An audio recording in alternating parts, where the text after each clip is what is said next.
આજે અમારા પગપાળા સંઘનો 5મો દિવસ છે અને આજે સવારનો નાસ્તાનું આયોજન હરિપુરા ગામ રામદેવ પીર મંદિરે કરવામાં આવ્યું છે।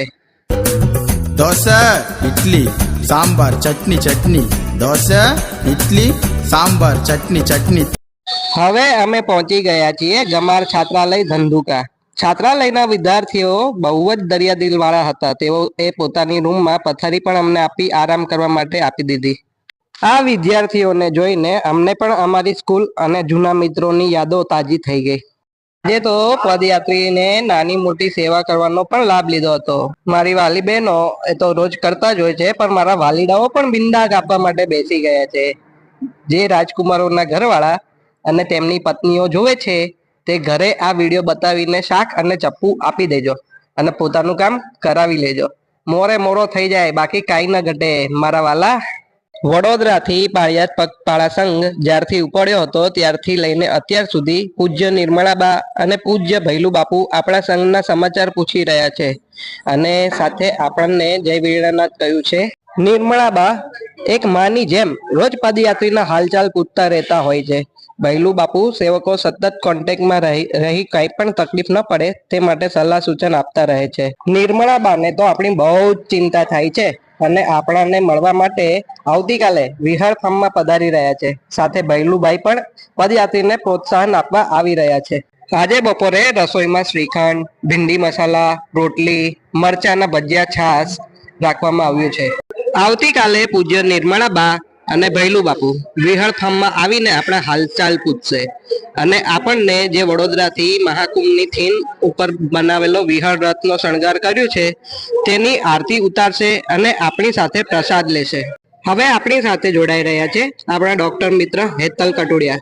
તો ડોક્ટર હેતલ, આપ આ સેવા કાર્યમાં સંઘ કાર્યમાં કેટલા વર્ષથી જોડાયા છો અને શું સેવા આપો છો?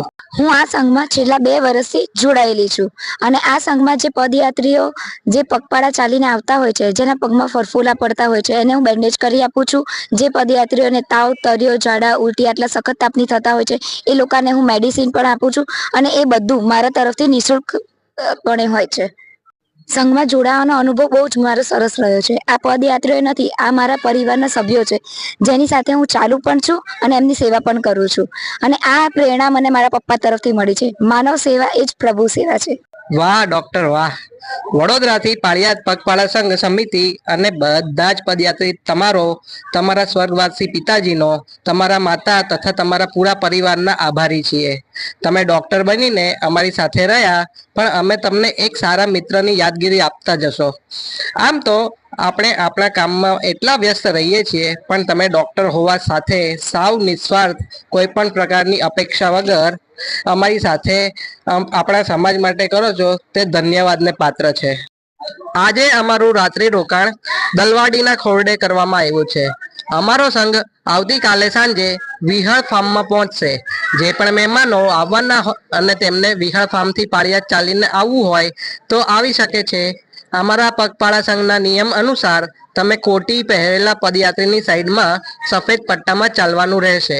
પાળિયાદના મોકાણીના મઢે બધાએ ભેગા થવાનું છે। વડોદરાથી પાળિયાદ પગપાળા સંઘ દ્વારા પાળિયાદ જગ્યામાં ધજા ચડાવવાનું આયોજન રાખવામાં આવ્યું છે। તો આપ સૌને આ પગપાળા સંઘ દ્વારા મોકાણીના મઢે ભેગા થઈને વાજતે ગાજતે હર્ષો ઉલ્લાસથી નાચતા ગાતા રાસ ગરબા લેતા આપ સર્વ વરિયા પ્રજાપતિ સમાજને ભાવભર્યું આમંત્રણ છે। તો આપ આવશો ને મારા વાલા?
પરગટ વિહળા નાથની ને પાળિયાદના પીરની પરગટ વિહળા નાથની ને રણુજા નારાયણી